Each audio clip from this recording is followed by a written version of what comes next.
I'd like to take this opportunity to share with you how the task of designing light fixtures for a contemporary mosque project led us to discover that the mosque lamp is far more than just a functional accessory in the architecture of a mosque.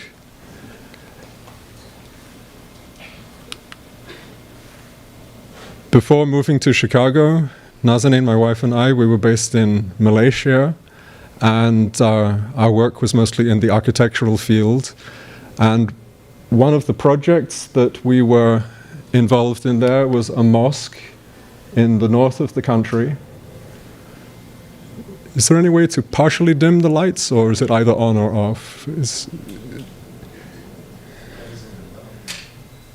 Yeah, I think it may be. Turn all off. Well, try.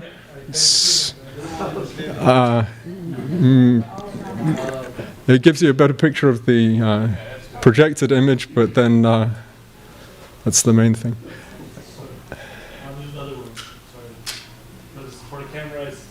All right, go ahead. As I said, we were involved in a project, a mosque project in the north of Malaysia, Masjid al-Bukhari in Al-Astar. And initially, our responsibility was to design the domes of the mosque. Nazanin, my wife, did a beautiful design in a style reminiscent of the Persian Safavid-style mosques in Isfahan, with a band of Quranic calligraphy running around the base of the dome. Also the interior of the domes, a geometric treatment, but with star-shaped spaces within the geometry, providing spaces for calligraphic inscriptions of the 99 names, the Asma al-Husna.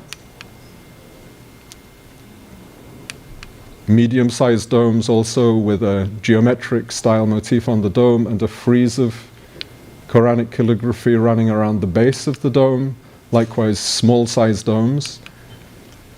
Beneath the domes, we designed a muqarnas treatment.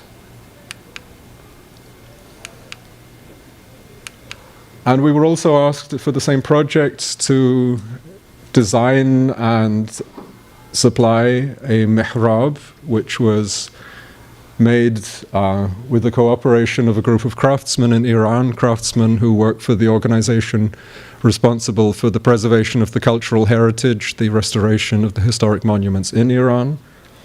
So, in addition to the mihrab, also a minbar. The minbar was made almost as a replica of the minbar in the Qiblatain Mosque in Medina, and as Romana mentioned in the introduction, I was working for the architect who designed the Qiblatain Mosque in Medina, and so it was not by chance that we chose to replicate the design in the project in Al-Astar. In this case, with a more ornate treatment than the minbar in Al-Qiblatain was able to receive for various reasons. So the domes, the mihrab, and the minbar, having completed that part of the work, we took it upon ourselves to make recommendations for how the design of the mosque could be further enhanced. And that's what led us to the idea of introducing light fixtures into the mosque. You'll probably have gathered from looking at the images I've just shown that our approach to design generally involves working with tradition. You may ask yourself why it is that we have a Persian-style dome in a mosque in Kuala Lumpur, in Malaysia, in the north of Malaysia. The reason for that was actually that the client for that particular project, he was a wealthy philanthropist who was also responsible for establishing the Islamic Arts Museum in Kuala Lumpur, but it was his specific intention to introduce to the community in the region where he lived, who probably were not in a position to travel to different parts of the Islamic world, something of the richness of the Islamic cultural heritage, the architectural heritage. So all of the references for the designs of the different parts of the building, they were in response to various historical precedents, but this was an approach to design which in any case I had inherited from Abdul Wahid al-Wakil, the architect for whom I worked, who really introduced the idea of working in tradition in the footsteps of his mentor Hassan Fathi, a person who really brought about a revival of traditional architecture. He has this beautiful quotation: "When the full power of a human imagination is backed by the weight of a living tradition, the resulting work of art is far greater than any that an artist can achieve when he has no tradition to work in or when he willfully abandons his tradition." So the whole notion of working with tradition is very central to our approach to design. Nazanin independently somehow arrived at the same conclusion, having already been working as a graphic artist.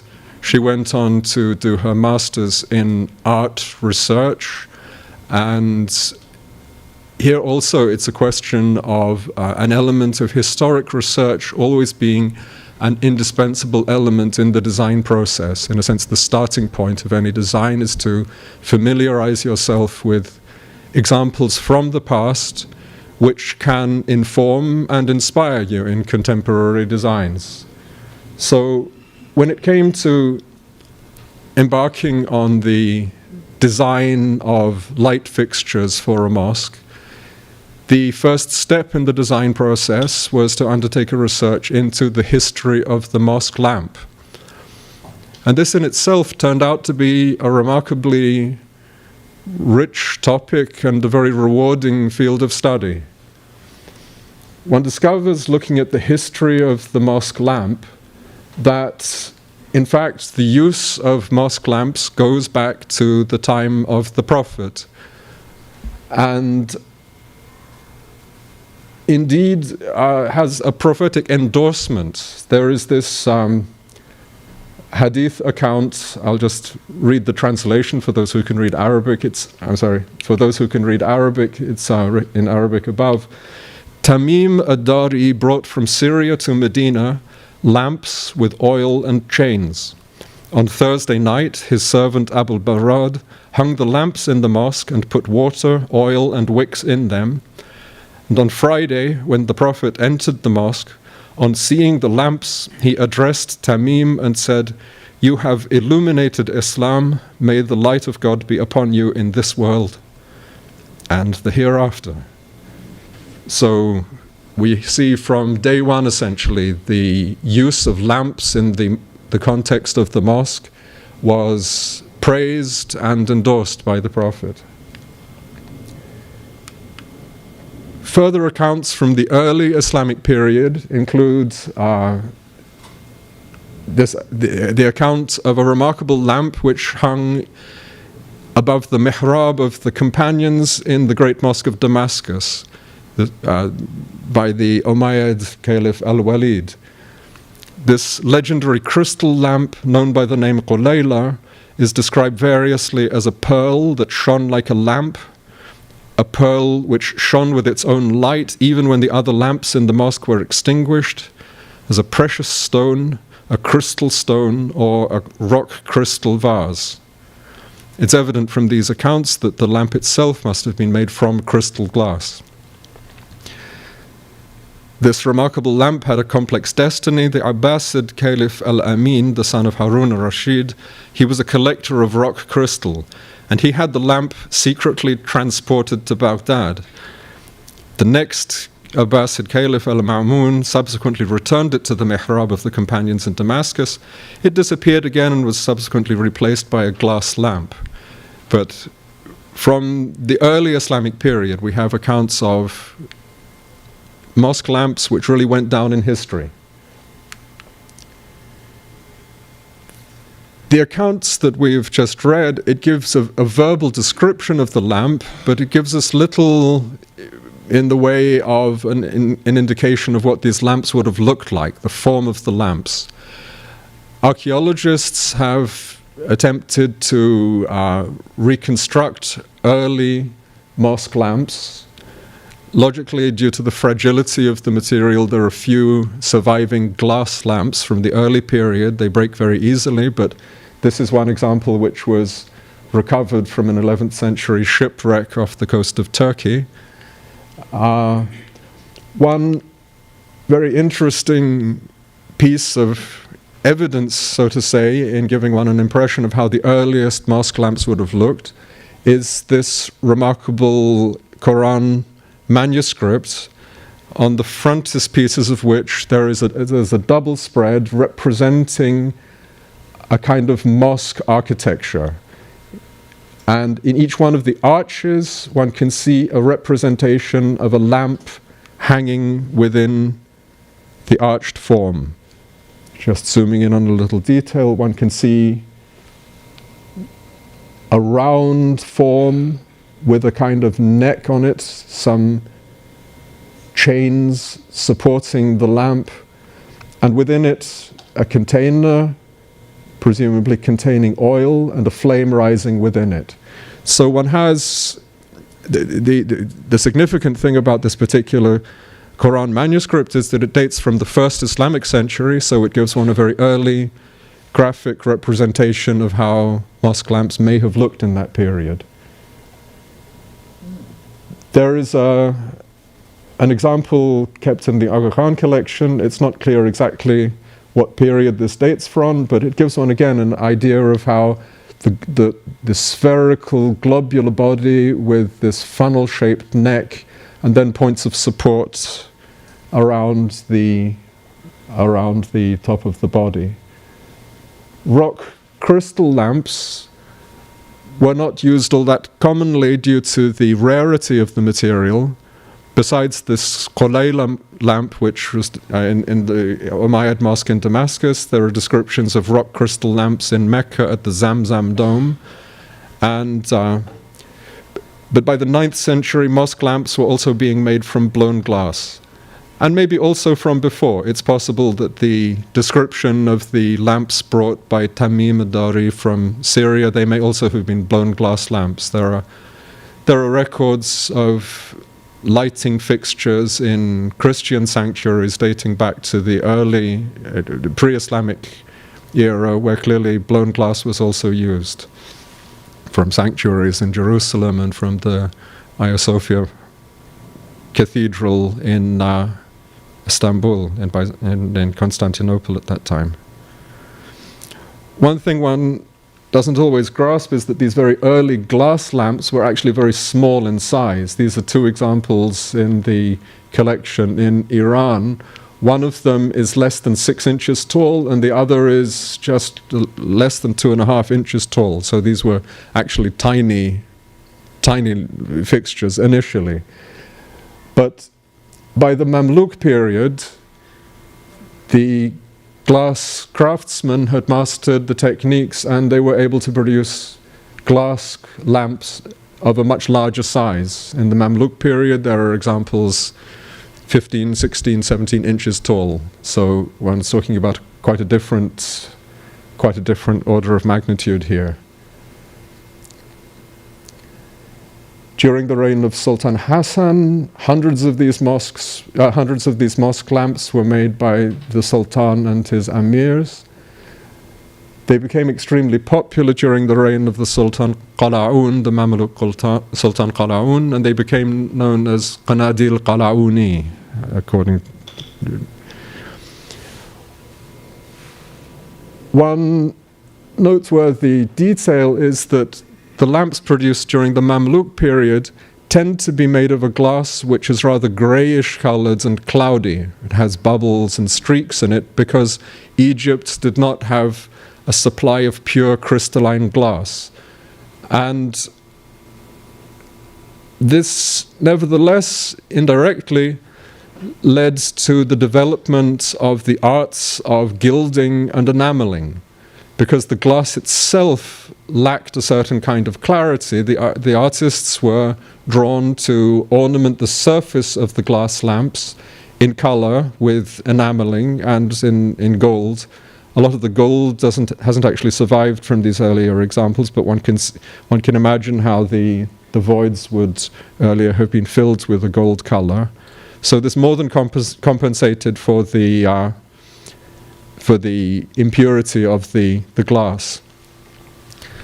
The Mamluk mosque lamps are generally decorated with inscriptions from the Ayat an-Nur on the neck, and dedications to the sultan or to the patron on the body of the lamp, either with blue script on a gold background and gold script on a blue background in the two areas, or in reverse order, vice versa, sometimes gold on blue and blue on gold, but usually the two options are up and down in reverse order.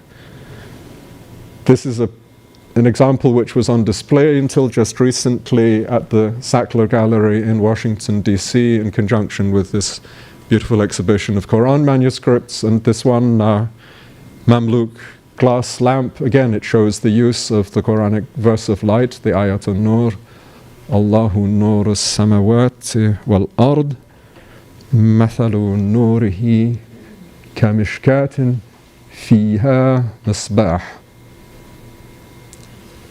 Al-Misbah. It continues, but it doesn't go any further than that. Maybe the Fi Zujaj is implicitly, the inscription itself is Fi Zujaj. Besides glass lamps, one finds early mosque lamps made from a variety of other materials. Many of them were made from metal. Ibn al-Najjar records in 1197 that in the Prophet's tomb in Medina, there were more than 40 silver lamps, 2 of crystal and 1 of gold. Ibn Jubayr in 1185 describes the mosque of Qasr Sa'ad in Sicily as having 40 lamps of brass and crystal. In the early Islamic era, most lamps would have been executed in brass or copper or bronze, perforated to allow the light to pass. One can see here the multiplicity of small perforations, like a kind of honeycomb, allowing the light to pass, but used in conjunction with calligraphy, which stands out in silhouette against the background of the main perforated areas. Other fragments of early Islamic lamps, which came from excavations in Shahraray in Iran. One can see the perforations in the metallic lamps use decorative motifs. In the earlier style of lamps, it was most often a geometric style of perforation, a geometric style of decoration. Here one can see a combination of 6-pointed stars with hexagonal shapes in between.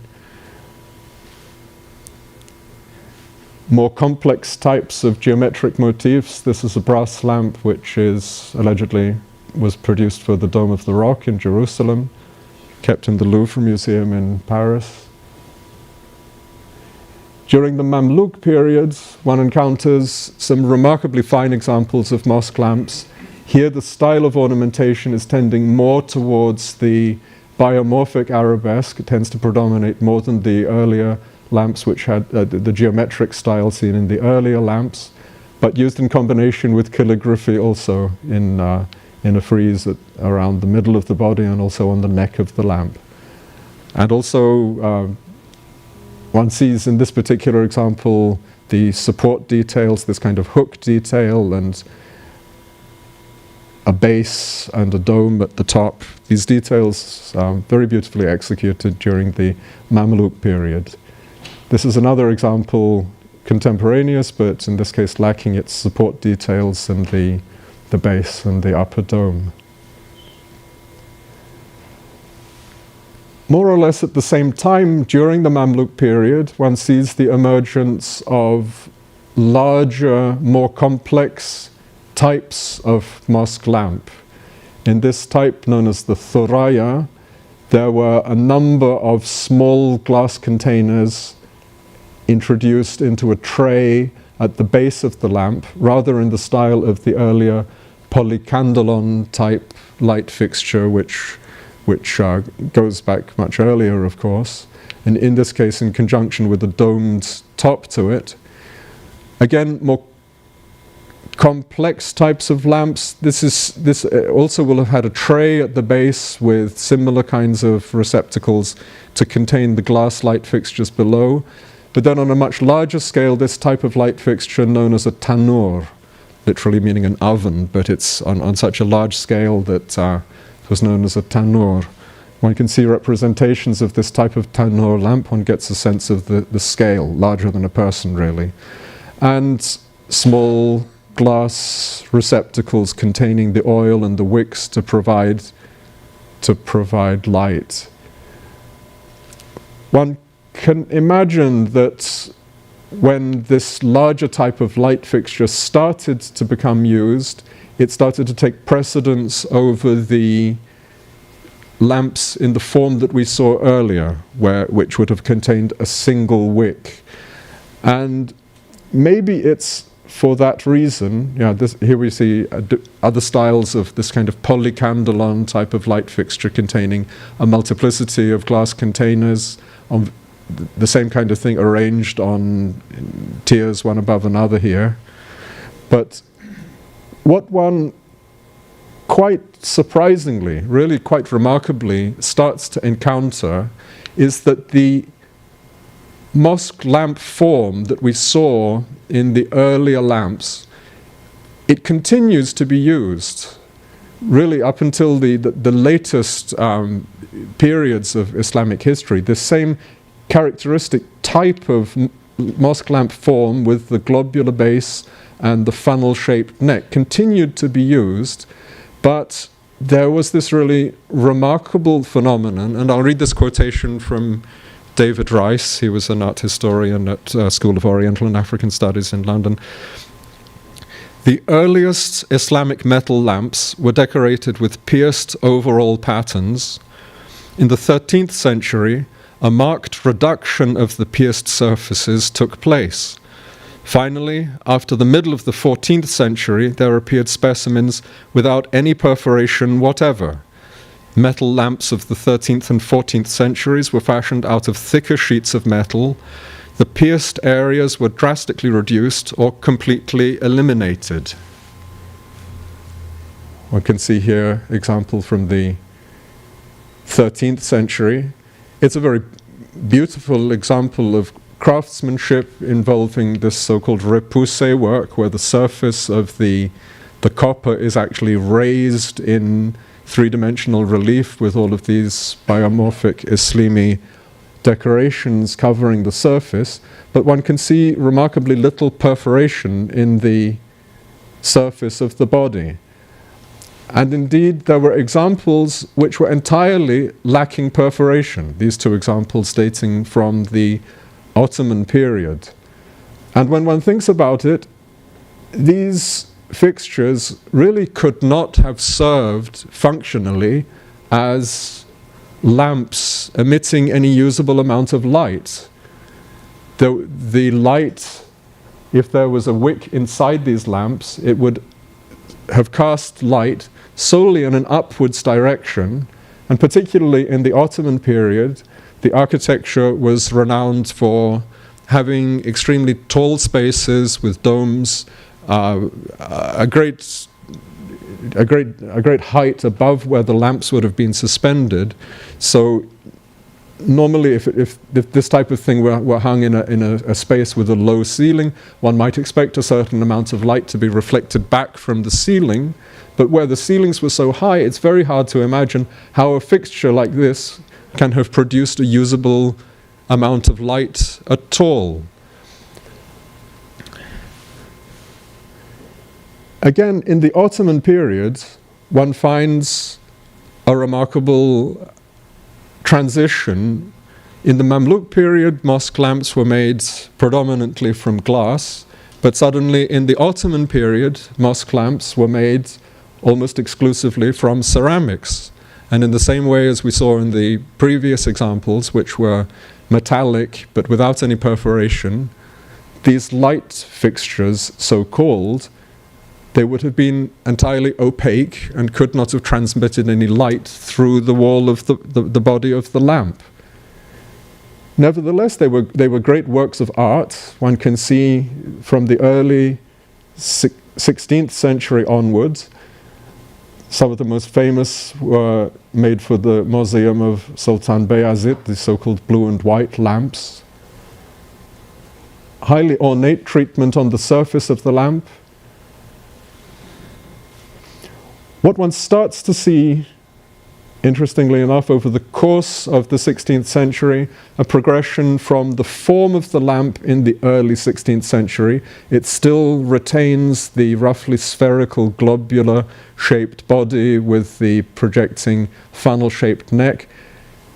Towards the middle of the 16th century, the typical cross-sectional shape of the lamp had been changed into this characteristic S-curve here, like a kind of a vase, but moving away from the classical mosque lamp form. But the other very noticeable feature is the use of calligraphy on the surface of the lamps. And of course, the Ottoman period was renowned for the development of calligraphy, the arts of the pen. It was really a period where calligraphy flourished. And so one finds examples where calligraphy is used extensively. In this particular example from the Süleymaniye Mosque in Istanbul, one sees again the verse of light inscribed in a calligraphic form around the neck of the mosque lamp. Allahu nur as-samawat wal-ard مثل نوره كمشكاة فيها, and the misbah is just written very small in here, inserted between the letters. فيها misbah.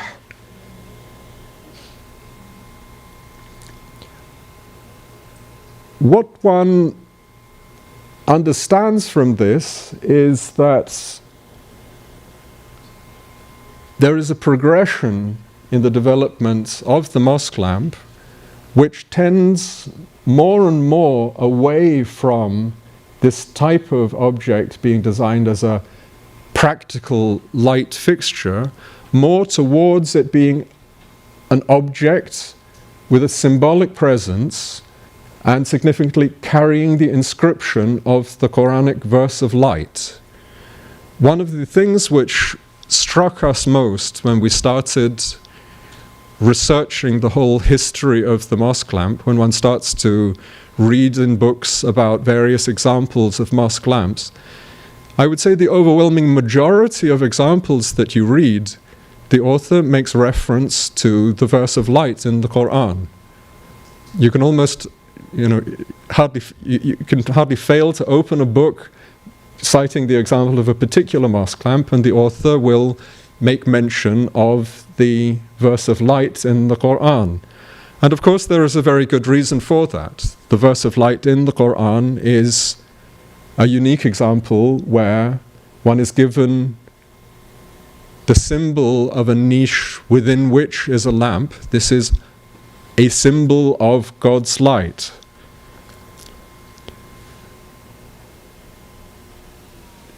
To understand the significance of the mosque lamp, it's really a question of delving into the inner meanings of the verse of light in the Quran.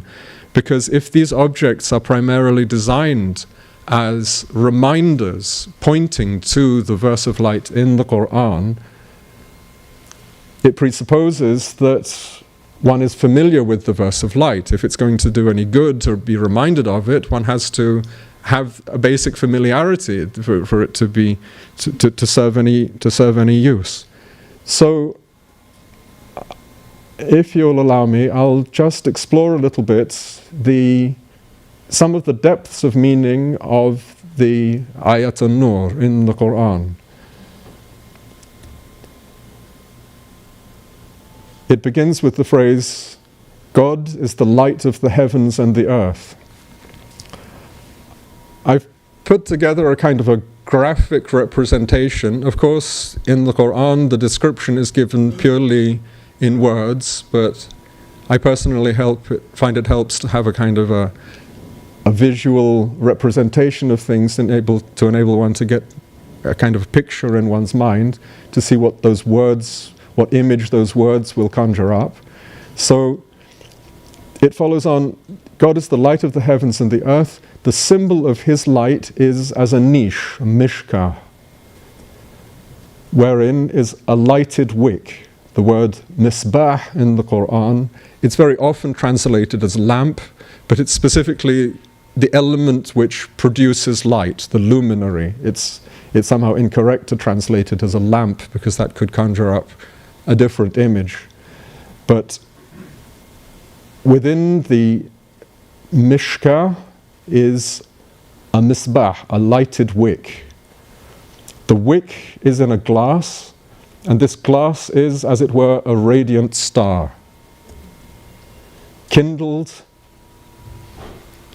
from a blessed olive tree, neither of the east nor of the west, whose oil would all but glow, though fire touch it not.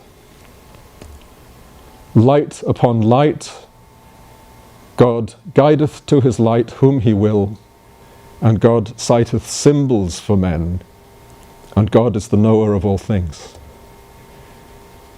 So we have in the Quranic description a symbol which is composed of a number of different elements. The niche, the mishkah, the wick, the misbah, contained within a glass and fueled by the oil of the olive.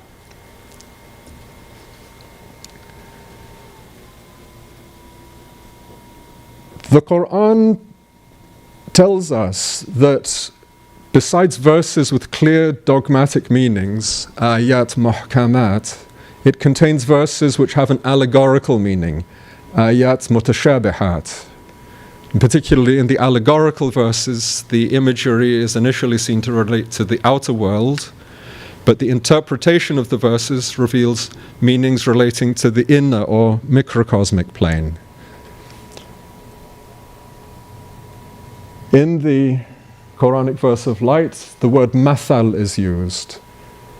Mathalu nurihi. It specifically says an example, a symbol of his light is as a niche wherein there is a misbah. And the verse concludes with the statement, وَيَضْرِبُ اللَّهُ الْأَمْثَالَ لِلنَّاسِ, and God citeth symbols for men, and God is the knower of all things. So it's clear that we are dealing here with one of these allegorical verses. The Quran frequently employs symbolic allegories, amthal, a variety of Quranic quotations. Verily, we have coined for mankind in this Quran all kinds of similitudes, and God coineth similitudes for men that they may remember. As for these similitudes, we coin them for mankind, but none will grasp their meanings except the wise. To grasp the meanings of these allegorical verses involves interpretation, or what in Arabic is known as tafsir. And since the early Islamic times, many works of tafsir have been written by Quranic commentators. And undoubtedly the most famous of these is the Mishkat al-Anwar of Abu Hamid Muhammad al-Ghazali, the Mishkat al-Anwar. In this, al-Ghazali discusses the significance of light, comparing what he describes as various grades of light. He contrasts physical light with the eye, which is that which makes things visible, and he finds that the eye is therefore more worthy of the term light. But then, by listing 7 defects related to the physical eye, he sees that intelligence is more properly called light, because it transcends the defects of the eye. Then he considers the role of divine revelation in enabling the intelligence to see actually rather than just potentially. And therefore it is the Qur'an that is most properly called light. But he concludes that these degrees of light rise to what he calls a final fountainhead who is light in and by himself, and that Allah alone is the true light, and beside him there is no light at all. So as we have seen, the symbol in the verse of light, it's relatively complex. It's comprised of the diverse elements that we have seen, the light itself, the niche, the wick, the glass, and the oil.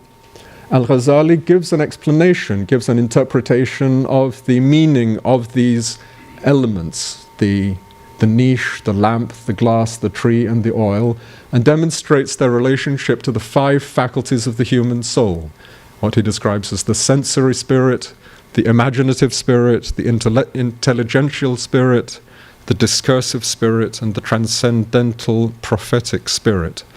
And he concludes by saying these lights of the human spirit are graded rank upon rank, light upon light. This building on the phrase in the verse of light, Nurun ala nur, light upon light. But Al-Ghazali's interpretation, his tafsir on the Ayat al-Nur, is by no means the only interpretation given, and in fact many interpretations have been given by commentators over the ages. And Guénon, who writes extensively on symbolism, he speaks of the harmonious multiplicity of meanings which are included in all symbolism, and also says that every real symbol bears multiple meanings within itself. So it's entirely to be expected that there is not just one single interpretation of the Ayat al-Nur. In the same way that one speaks of the Holy Quran as having multiple levels of meaning, it's not that one of these levels is correct and all of the others are false. Each one of them is correct in its own way, and sacred texts lend themselves to interpretation.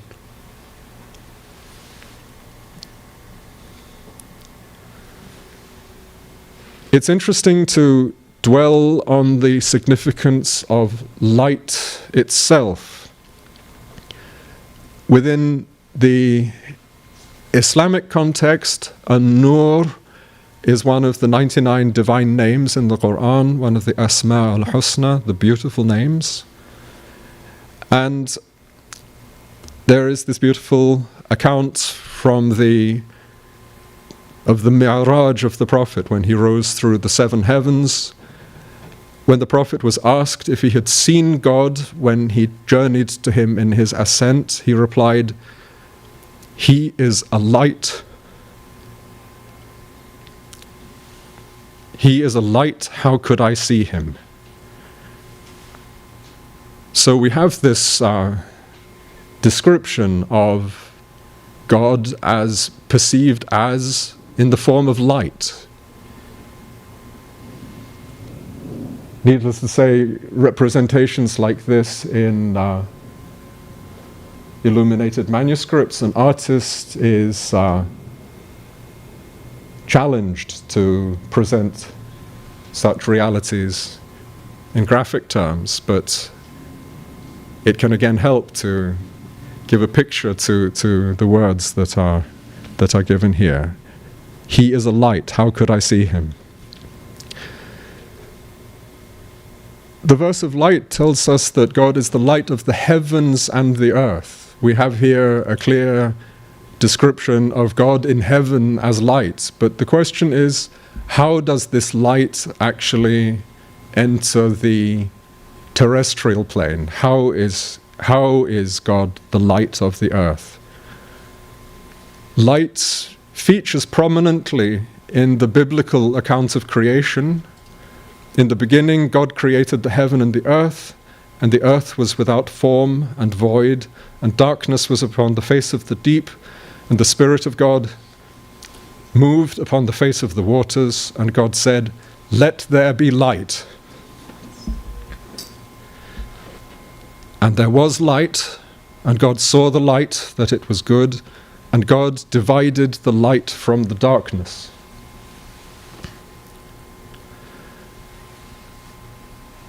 There isn't an exact equivalent of this account in the Quran, but there are numerous hadith traditions where one sees that light also plays an extremely important role in the Islamic doctrines relating to creation and cosmic manifestation. A hadith states, Jabir ibn Abdullah, one of the companions, asked the Prophet, "O Messenger of Allah, tell me of the first thing Allah created before all things." And he said, "O Jabir, the first thing Allah created was the light of your Prophet from his light, and that light remained in the midst of his power for as long as he wished, and there was not at that time a tablet or a pen or a paradise or a fire or an angel or a heaven or an earth or a moon, a sun or a moon or jinn or man. And when Allah wished to create creation, He divided that light into 4 parts, and from the first made the pen, from the second the tablet, from the third the throne. Then He divided the 4th into 4 parts, and from them created everything else. But one can see here, in this account, how essentially everything is created from the divine light. The light of Muhammad, the Nur Muhammadi, is an important concept in Islamic cosmology, according to which the whole cosmos emanates from this light. This doctrine is supported by a hadith in which the Prophet states, "I am made of God's light, and all created beings are made of my light." Another hadith states, Allah created His creation in darkness, then on the same day He sent His light upon them. Whoever was touched by His light on that day will be guided, and whoever was missed will be led astray. The Quran frequently uses the expression "from the darkness to the light," min al-zulumati ila-nur, as a metaphor for divine guidance. The verse of light ends with the message that God guides to His light whom He will. Light is metaphorically associated with guidance, from ignorance to illumination. Divine light is equated with the guidance offered by the sacred revealed scripture, and by extension with the Prophet, who conveys guidance and who in the Quran is referred to explicitly as a source of light, Sirajam Munira.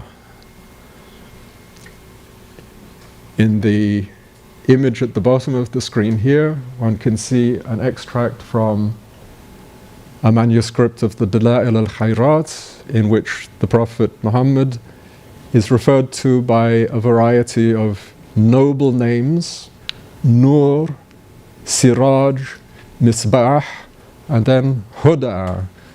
Guidance is evidently directly related to the light and his light-giving function.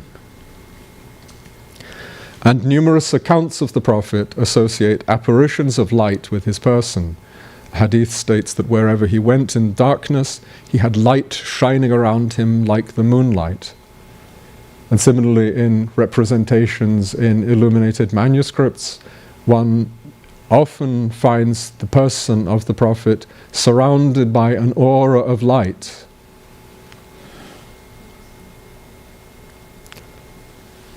We have here the verse of the light, Ya ayyuhan nabiyyu, inna arsalna shahidan wa mubashiran wa nazira wa da'ian ila Allahi bi idnihi wa sirajan munira.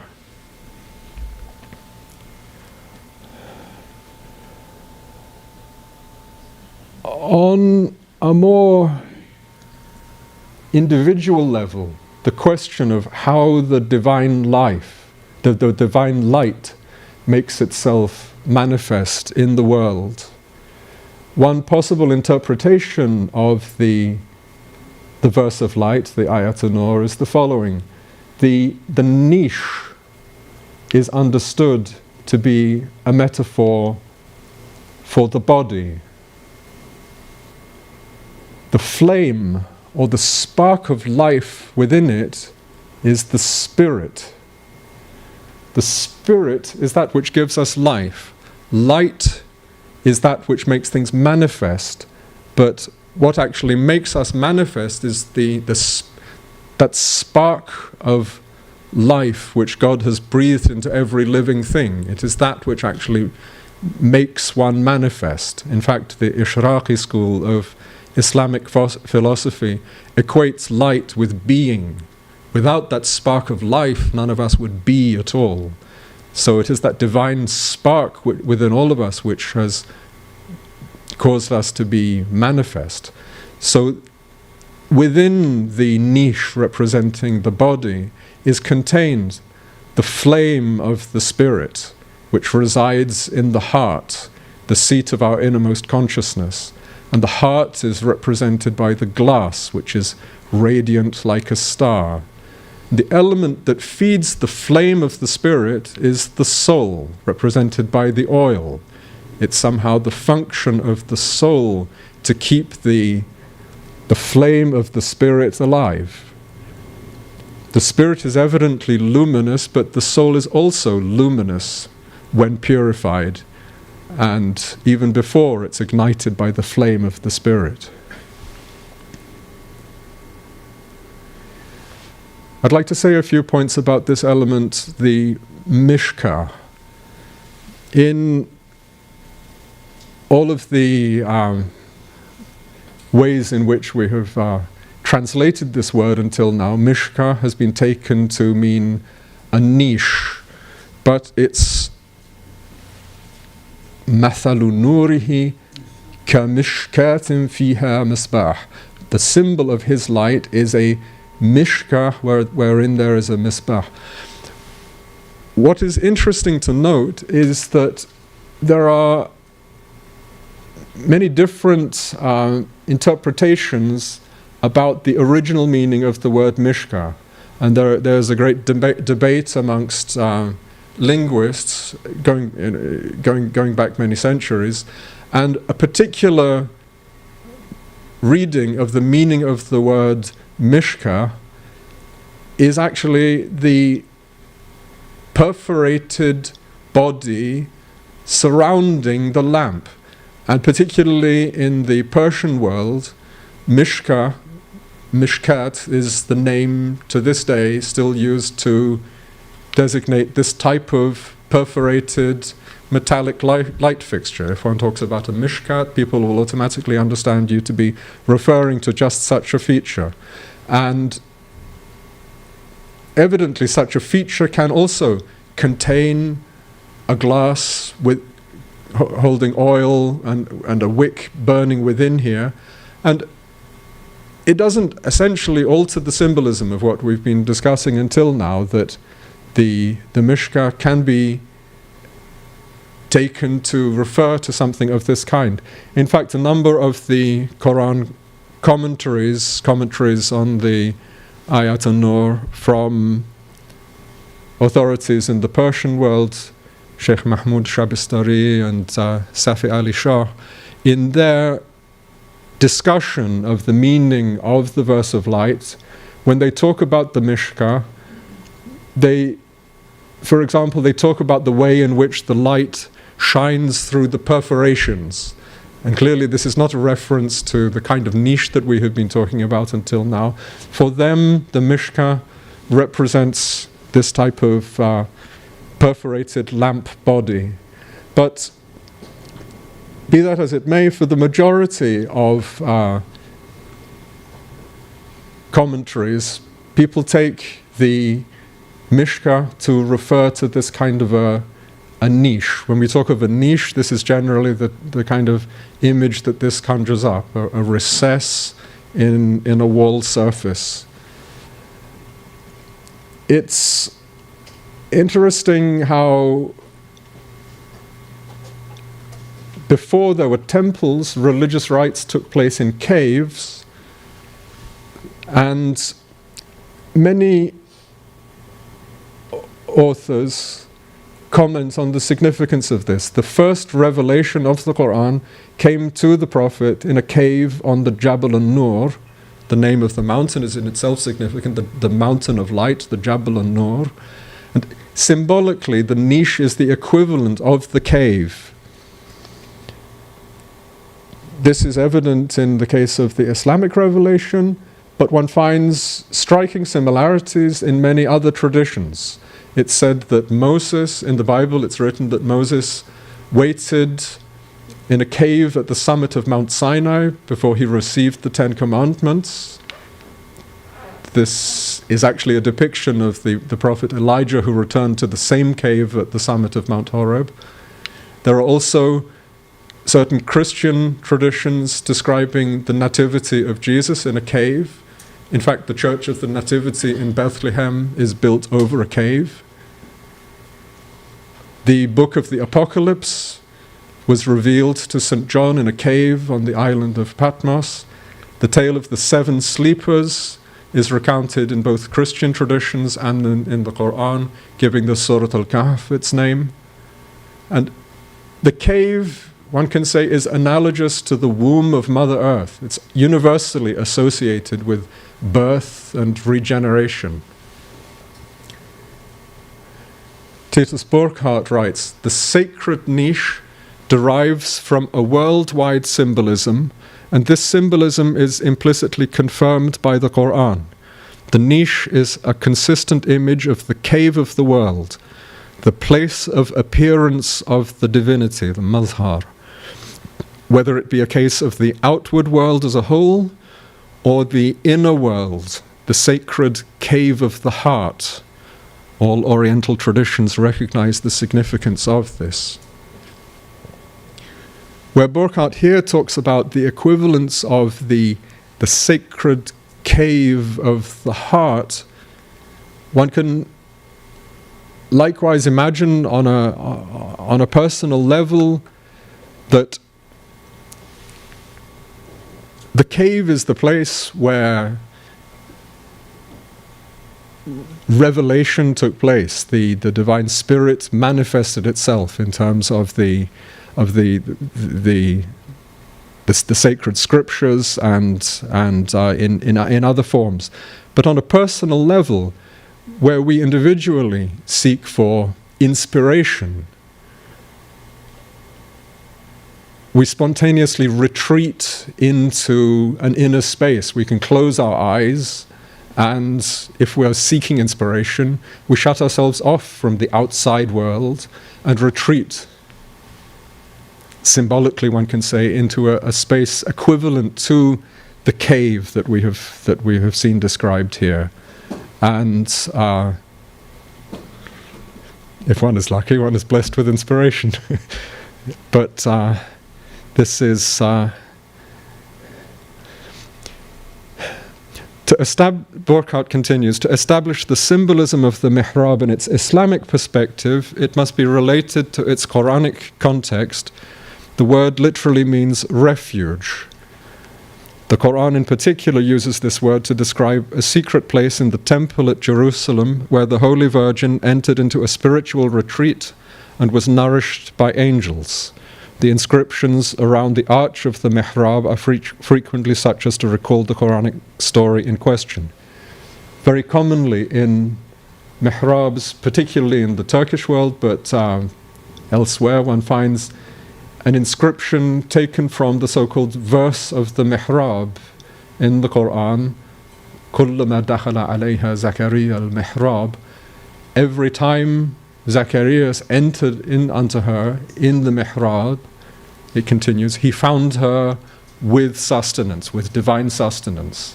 So there is this notion that entering into the niche, into the sacred space, one will be rewarded with divine sustenance.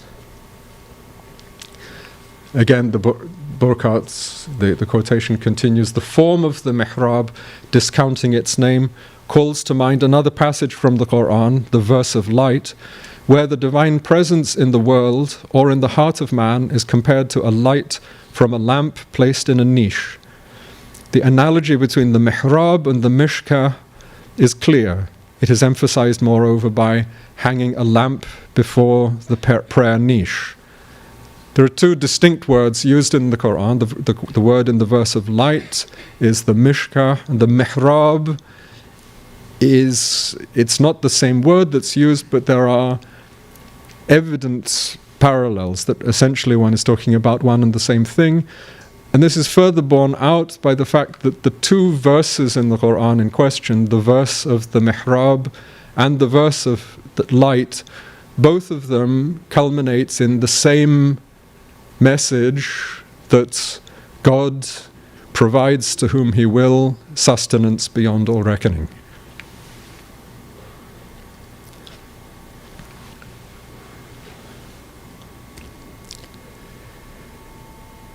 The significance of the verse of light in Islamic culture is such that one frequently finds it inscribed in architecture. One sees here a beautiful mihrab from the Safavid period made in Isfahan in Iran in the 17th century. And the whole mihrab is surrounded by an inscription of the verse of light, Allahu Nuru Samawat wal Ard, in its entirety. A much earlier mihrab dating from the Seljuk period, 12th century in Qazvin in Iran, also has the entire verse of light inscribed in the stucco ornamentation surrounding the mihrab. In the Ottoman period, not on the mihrab itself, but in the stained glass windows immediately above the mihrab, in the Suleymaniye Mosque in Istanbul, one finds the verse of light inscribed in the stained glass. Further examples from Istanbul, at the very apex of this majestic dome, one has the verse of light inscribed, really shining down on the whole space like the divine light. One finds early examples from the 12th century, 11th to 12th century, where the verse of light is inscribed in the decorative brickwork on a minaret in Iran, in Damran. In Egypt, the arches around the inner courtyard of the Al-Aqmar Mosque in Cairo, one has an inscription, Allahu Nuru Samawati wal Ard. You can possibly make it out here. It continues in its entirety around the adjacent arches. The same mosque in Cairo, we're looking here at the external facade facing the street. There is a frieze of Quranic calligraphy running across the facade here, which is also from the Surat an-Nur, not actually from the Ayat an-Nur. But what is particularly significant about this facade is not so much the calligraphy as a small detail in the upper left-hand corner. And here one finds a graphic representation of a mosque lamp within an arched form here. And this is one of the earliest examples of such a thing, but we will go on to see now how the mosque lamp was actually used as a decorative motif in ornamentation, in Islamic architecture and other objects in Islamic culture. Prayer rugs very commonly feature an arched form surrounding a lamp motif hanging within the arch. This is another example of a prayer rug, the so-called soft type from the Selimiya Mosque in Edirne. This is one of the earliest examples, architectural examples, where one finds a series of mosque lamps painted in the stucco on the interior wall surfaces of a tomb tower in Kharakhan, Iran, dating from the Seljuk period. In Iran, from somewhat later dates, one finds mosque lamp motifs used extensively in objects with a funerary connection, tomb markers or such things. This and the next are examples of beautiful glazed fritware produced in the workshops in Kashan, where they mastered the art of producing remarkably large pieces of ceramics molded in 3 dimensions and glazed, very often using the luster technique, which had a kind of a shining kind of almost metallic surface to it. Again, in a funerary context, one sees this carved in stone, an example from Mamluk Egypt. One sees the lamp hanging within the arched form, in this case also flanked by 2 candlesticks at the base. And across the center of the circular body of the lamp, one again finds an inscription of the Allahu Nur as-samawati wal ard, the opening line of the verse of light. Again, as a tomb marker, one sees a cenotaph produced in the 15th century. The workshops in Gujarat, in Khambat in Gujarat, they produced a large number of marble carvings, both tomb markers and also mihrabs, which were in fact exported around the Indian Ocean from East Africa as far as Indonesia, and almost invariably they involved the use of this lamp motif. And so in India, again on a mihrab, one finds the lamp within the arch as a motif. The idea that the lamp is a symbol of the divine is very directly borne out here by the inscription of the divine name within the body of the lamp here. It's clearly drawing attention to the fact that the lamp is a symbol of the divine. In Bengal, one finds in the Adina Mosque, it's an example where the lamp motif is really the light motif, no pun intended, light in the German sense of the mosque lamp motif really is used extremely extensively in numerous mihrabs and on the wall surfaces inside and outside the mosque. Also in Bengal, a lamp motif within a mihrab niche.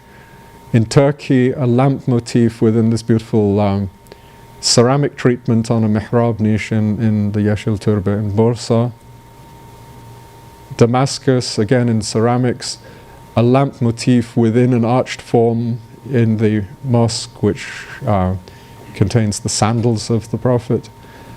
In Bengal, again, one can see an example here. The lamp motif is highly stylized, but what this example indicates is how the lamp motif entirely dominates the decoration of the mosque as a whole. The whole facade of the mosque is covered in these a representation of the lamp within the niche. And so this brings us to the conclusion that in the same way that we saw in the historical development of the mosque lamp itself, a tendency more and more towards the mosque lamp, its presence in the mosque actually acting as a symbol, as a symbolic reminder of the message contained in the Quranic verse of light. In these examples here, where the mosque lamp is used as a symbol in the architectural decoration, here its function is entirely symbolic. And what one really concludes is that in the case of the lamp itself, one is combining a functional requirement with a symbolic function. Really, essentially, the mosque lamp takes on a predominantly symbolic function in the architecture, the art and architecture of Islam. So, to bring us to a conclusion, I must apologize if I've overshot the time, but to bring us back to our original task, to design a lamp for this mosque in Malaysia, we found the greatest source of inspiration were the metallic lamps dating from the Mamluk period, the perforated brass lamps from the Mamluk period. The lamp that we designed, it has the characteristic globular body with the funnel-shaped neck, with a dome and a base, and then these suspension elements. The perforated globular body of the lamp and the funnel-shaped neck, both of them have ornament combining the three essential elements of Islamic art, calligraphy, the geometric, and the biomorphic arabesque. The essential element, of course, is that the calligraphy should include the verse from the Ayat an-Nur, and here we found an example produced by a calligrapher in Turkey in the Thuluth style, Allahu Nur as-samawati wal-ard, and in the upper portion of the lamp on the neck, calligraphy from the Ayat an-Nur, Nurun ala Nur. Combined with biomorphic Islami arabesque and geometric, one can see the 12-sided body of the lamp. It's made in segments, and coming together, it has a foot detail, and also on 3 points there is a rosette-shaped detail which enables the suspension details to connect. The suspension details, like in the Mamluk examples that we saw before, a hook which interconnects with the rosette, a cartouche-shaped element containing the biomorphic Islami ornament, and a 8-pointed star motif in more or less a geometric style at the top. These three suspension elements. The base of the lamp, designed following again examples from the Mamluk period with a kind of simplified muqarnas detail at the base, a dome with a scalloped profile at the top, cast in brass and finished by hand. And one sees here the final lamp, how it turned out. The top and the bottom have an ornament which radiates towards the center and from the center outwards. All of the silver-colored inlay is in fact executed in pewter, a material which Malaysia is famous for. And so the essential element, of course, is that the lamp should act as a reminder of the verse of light. And that brings me to a close.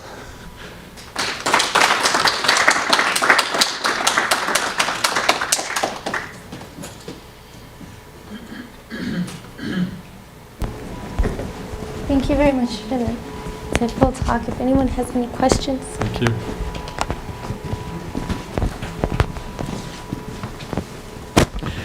I think I have quite plenty loud enough voice. It's a bit hard to understand the perforated lamp, whether in the Mamluk times or I mean, this one, of course, you're in the era of electricity. You can hang a bulb in there and you get the effect. But the perforated lamp presumably still had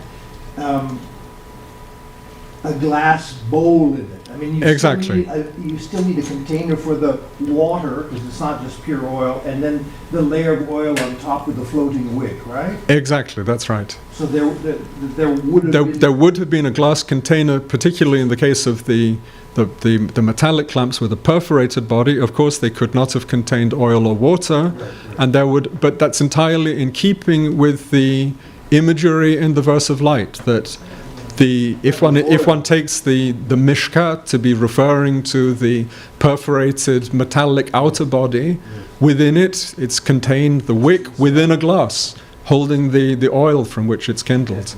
So it's entirely. Right. It's entirely. It wasn't entirely clear from what we saw. I mean, It's how there would be light in it, but now it is.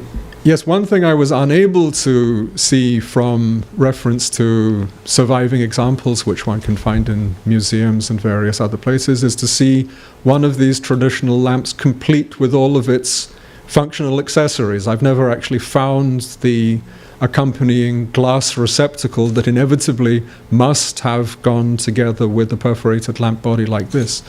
And it's surprising in a way because one has to bear in mind that electricity has been with us really for less than a century, and it's hard to imagine that there isn't a single surviving example still based on the oil lamp. But until now, I've been unable to find an example. But if anybody can refer me to one, I'd be very pleased. A question over here. Professor, thank you for your enlightening lecture. I have two questions. Please. Well, the first one refers to the examples you provided in the Ottoman times. The images you provided us, and you also stated, were ones that were solid. There was no perforations. That means they weren't translucent. That is so should we assume that they were symbolic in their nature? Exactly. Actually, I have to say I pondered this question for a long time when we embarked on this study of the history of the mosque lamp. I went as far as to writing to an eminent historian specialized in Islamic arts and asking her how these lamps could have functioned. And I never actually got an answer back from her, but I mean, it dawned on me that in reality, these cannot have been functional lamps. And in fact, in some books, one finds them referred to as hanging ornaments in the form of a mosque lamp. But the vast majority of books actually describe them as mosque lamps. So, but I think, and on that note, there is a whole tradition of hanging ornaments which were suspended in shrines, both Islamic and Christian, and in various traditions, not all of them in the form of lamps, some of them more spherical in the form of egg-shaped. There were actual ostrich eggs suspended, and it may have fallen into this pattern, this overall tradition of actually having hanging ornaments suspended in sanctuaries and places of worship. But indeed, as you point out, these can logically just not have cast any useful amount of light. Which brings me to my second question, Please. which is, if these masjids couldn't obtain light from the lamps that they had, where did the light come from? And the contemporary ones that you designed, they look extremely beautiful. And I'm wondering now, I haven't seen lamps, this was obviously designed for Malaysia, if I'm not mistaken. That's correct. Yes. What about, the other Muslim lands, and obviously the lands where, we don't have majority Muslims, but I haven't seen them in contemporary design very much. And I'm just wondering, is there a place for architects who design masjids to include them in their design? And have you been approached by other communities and designers who would integrate that into contemporary mosques? Thank you. Well, as I understand it, there are two halves to your question. The one is historically how it was that the lamp moved away towards this type of non-functional fixture. And as I think I hinted at when we started looking at the examples of these larger types of light fixtures, clearly the emergence of these larger types of light fixtures, they would have done the job of providing light within the mosque.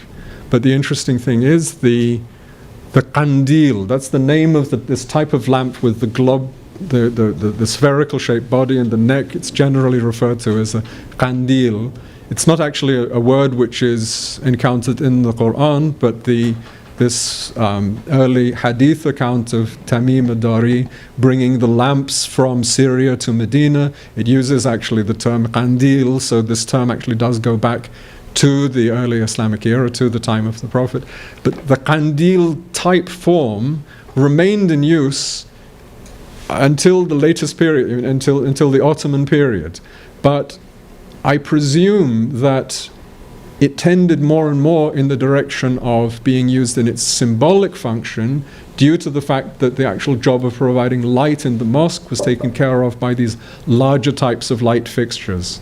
And we saw examples of the kind of brass lamp you found in the Mamluk period, and the examples in the mosque in Qayrawan and so forth. But in Ottoman Turkey, there was also this style of light fixture of huge metallic frames supported by chains or cables. Of course, one had very tall ceilings there. These domed spaces were very tall, but the light fixtures were designed to hang just a short distance above head height, just almost within reach. And but then one had a myriad of small glass receptacles and many small light fixtures. Small glass lamps originally would have contained oil and a wick, but now of course has been replaced by electric light bulbs. But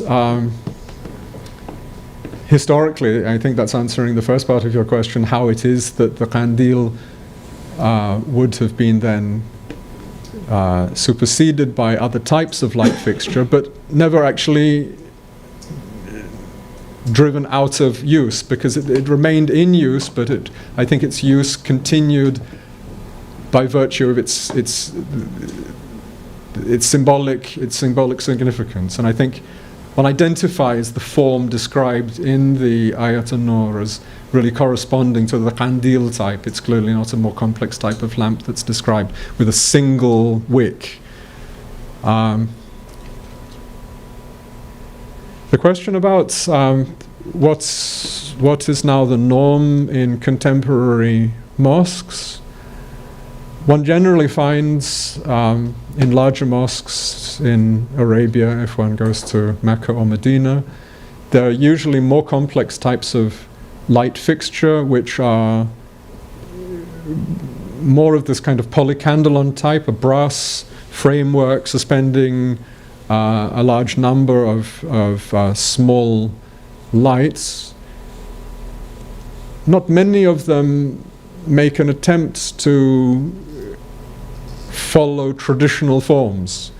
I mean, in a sense, certain traditional elements have been retained, but it was our specific intention to produce a design which made direct reference to historical examples and somehow to try to revive a traditional form. And that's generally what we try to do in our work. Have you seen one in the West, like in America? Have you seen this in any masjid? No, I cannot say that I have. Well, no, I'm not sure that I have. You have a question? Please, well, Is there somebody else who wants to? there are two people with that. Oh, go ahead. But That should give it to them. I think we'll get to your question after this. Oh, ladies first. Should I? Yes, please. Okay. You mentioned Hassan Fatih, Indeed. and he built a mosque in New Mexico. I can't think right now of the name of the place, but I'm sure. In Dar al-Islam, that's right. Yes. What kind of light fixtures does it have? Since it's in the United States and it is built by a traditionalist, well, he was not really a traditionalist. He used old techniques in order to produce things that are in our time, I feel. It's and so true. I mean, he was a traditionalist, if ever there was one, but I think the interpretation of what is meant by a traditionalist is entirely that one should be able to perpetuate a tradition in the contemporary context. It's a living tradition. Right. It's not a tradition of the And past. that's how it keeps alive. Indeed. No, in answer to your question, I've visited the mosque in New Mexico in Abu Qir, but I have to say it was many years ago, and I can't specifically remember the type of light fixture. But I do know that his protege, or Abdul Wahid al-Wakil, for whom I worked for close to 7 years, in many of the mosques that he built, and he was very blessed with the opportunity to construct many mosques in Arabia, reconstructing many of the historic mosques in Medina, Al-Quba Mosque, Al-Qiblatain Mosque, Al-Miqat, in Jeddah, many other mosques besides. In all of his projects, he will have incorporated designs which specifically make an attempt to follow tradition. And I was blessed to be involved in quite a number of these projects, so I'm speaking from first-hand experience. We have a question over here. Please, sir. Assalamu alaikum. Alaikum salam. Thank you very much for illuminating us, as somebody said, enlightening us. Really enjoyed your talk, and especially the contribution that you have made. One question that occurred to me was that these so-called opaque lamps were open to the top. Correct. And so you would have a halo of light exiting from that opening, I would think. Well, for you to Directed upwards. For you to be able to see that light, either you would have to have a surface, a wall surface or a ceiling surface, to actually see the light projected onto, or conceivably, if the atmosphere was very humid or very cloudy, you would see a halo of, you would see the light actually cast onto the atmosphere. But as I pointed out, in spaces where the ceilings were renowned for being tall, it's very, particularly in the Ottoman period, where one has these vastly tall domed spaces, it's impossible to imagine that the light would have shone on the dome and reflected back down. The light from a single wick, like burning a single candle, it's inconceivable, really. And yet they did burn those wicks in those lamps, and those opaque lamps. Again, I can't be sure if they did even actually light a wick in them, or whether they just hung there symbolically. I wouldn't be able to say for sure. I mean, maybe one could find some examples and find some soot residing on the interior of the lamp, but I wouldn't be able to say for sure.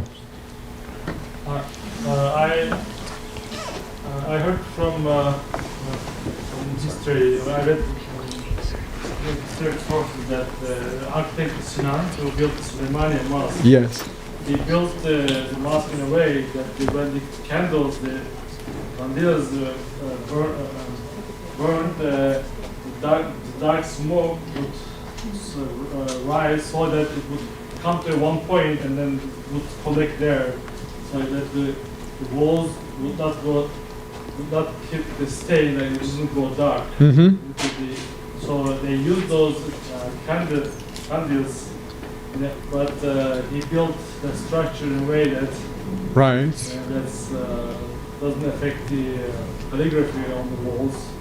It doesn't turn to dark, and then somehow it was like it's been story is told like it's been like a miraculous. I understand. Yes, I wasn't aware of that account, but it's possible that refers to the light that was lit in these other types of these very large light fixtures that one sees in the Ottoman mosques, where one has these huge wheels of metallic wheels suspending these small glass light fixtures. What is really remarkable is that given the size of these light fixtures, they are really very unobtrusive in the space. One has this great spider's web network of chains hanging them, but they really don't obstruct the space. I mean, they're so filigree in their detail that they just very minimally serve their function, actually. We have a question over here. Yes. Hi there. I just want to say I'm really impressed, extremely impressed. So you mentioned, and I'm going to quote you, in order to make such, well, you didn't say this part, but in order to make such magnificent pieces, you must have vision. And then you said that someone else had said that there are 7 defects of eyes, and that divine revelation is intelligence, which in turn is light, correct? something along those lines. That's right. That's kind of paraphrasing Al-Ghazali's, or condensing Al-Ghazali's interpretation of the verse of light in the Mishkat al-Anwar. So my question is it safe to assume that the individuals who create these glass lamps have to complete a special form of schooling? And if so, do they have to recite any surahs in the process of creating these lamps? Well, your question is, I don't know if it's directly connected to your first comment, which is, it's a pertinent comment in its own right, but it is known that the traditional crafts were all performed within the framework of what is the equivalent of a guild system. And the craftsmen were all thoroughly aware of the spiritual significance of the work that they were performing. There was a ritual preparation for the work that they did in terms of purification and possibly fasting and prayer before they will have embarked upon a significant piece of work. And yes, this is known that the crafts, until today, one goes to parts of the world where the traditional crafts have survived in the Islamic world, and one sees the crafts going on processions through the street to the sanctuary at the center of the town. In Morocco, procession to the shrine of Mullah Idris at the center of Fez, and in Cairo as well, one sees the crafts coming out, manifesting themselves as a kind of spiritual brotherhood. And clearly that's the way things functioned in the past. To what extent it still does now, I wouldn't be able to say, but it's something that one can aspire to, maybe. We have a question over here. I'm an architect myself, so you'll understand where I'm coming from. The contemporary mosques that we see, some of them or a lot of them try to hang larger and larger chandeliers, if I can use that term, Right. under the dome, kind of confusing the effect of the dome as well as the chandelier itself sometimes. True. Do you, in your research, see evidences of larger implementation of what is a singular object that you, in your creation or design that you've done, other than just additive of this singular? Because when you start adding these in a row or a ring, it becomes a little different than the symbolic effect of these in a niche or in an Yes, arch. I see what you're saying.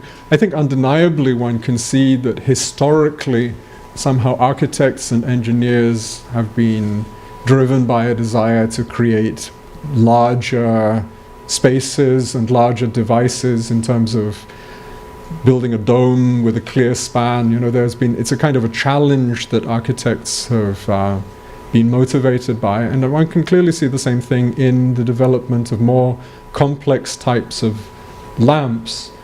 But it doesn't mean to say that it's the only way to go forward. One can see how one visits historic mosques in Cairo, for example, and one sees large numbers of these glass hanging lamps, this kandil type lamp, hanging in rows, and they also achieve their function, and they're also very beautiful. The other observation that I would make is generally, speaking to an architect, I think generally in the contemporary context, people go a little too far in defining the necessary specification for lighting levels in places of worship. From my experience, you're given the job to design a mosque, and they say that it has to have 300 lux everywhere, with a view to the aim that at any point in the mosque, a person should be able to sit and read the Quran. But in actual fact, if one looks at the practical functionality of what people do when they go to a mosque, reading the Quran is one of a variety of things. And in fact, if one thinks to oneself, what are the spaces that I most like to pray in? personally, I mean, speaking for myself personally, I prefer to be in a space which doesn't feel like, you're high levels of lighting beaming down on you. And in order to satisfy the requirement for people to be able to read Quran, it seems quite sufficient to me to have certain parts of the mosque where slightly higher levels of light are provided, and if a person wants to sit to read the Quran, he can find a place where there is sufficient light to read. But that doesn't necessarily mean that the whole mosque has to be illuminated to that level. And one finds this kind of idea expressed in the traditional Ottoman mosques, where as a kind of feature of the mosque, one finds in the perimeter walls of the mosque window openings, very often looking out onto a landscaped space outside, in contrast to the kind of model you find in the Arab Medina, where the mosque is kind of built in on all sides around it, and it's open to an internal courtyard. Very often the Turkish mosques are actually surrounded by an open space, a garden where one can actually look out from the mosque onto greenery, onto trees, and these window openings, a little kind of alcove around the window, very naturally provides a space where people go to sit to read Quran. And I mean, I've seen this many times myself, and it's actually, it's a very nice place to sit to read the Quran. It's more intimate rather than being out in the middle of this great expanse. I mean, the same kind of argument applies to this tendency, this desire of architects to build spaces without any columns in them, this kind of dome with I don't know, huge open spaces. I naturally gravitate to want to actually be next to a column, either to lean on it or to pray in front of it, or, I mean, I don't find the column in itself as being a disturbing element. And, history points out, demonstrates that there are so many beautiful mosque designs with a multiplicity of columns, and they really don't disturb the design, they enhance it so far as I'm concerned. So I think modern architects and engineers are very often driven by this desire for this kind of unwritten law that bigger is better and whatever, but it's not always the case. Thank you. Some of these Spanish mosques seem to have a forest of pillars. Exactly.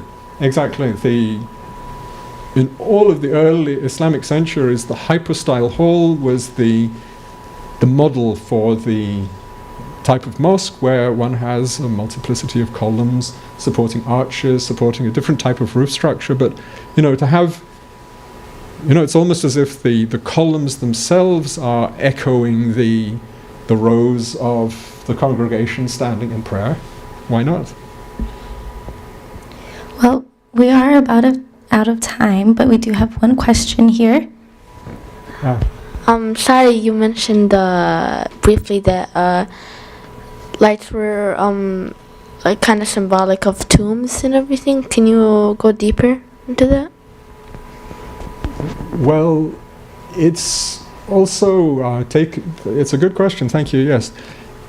Certain authors have also commented on a specific kind of symbolism which relates to the use of the imagery of the mosque lamp in relation to tombs. And there's a traditional prayer where one prays for God's light to shine on the tomb of the person who is buried there, and one prays for the light. And in a sense, the use of the mosque lamp in that funerary context, it has a slightly different connotation, but of course it's ultimately one and the same thing, referring to the meaning of God's light. The lamp always symbolically represents a divine presence or a spiritual presence. So basically for Allah subhanahu wa ta'ala to guide your way to heaven, basically, right? Exactly, Right. that's very, very nicely put, yes. Thank you. Thank you all for your questions, and thank you so much, Nicholas, for the insightful and illuminating talk. Thank you. I would now like to invite President Dawood Casewit to present to you a token of our appreciation.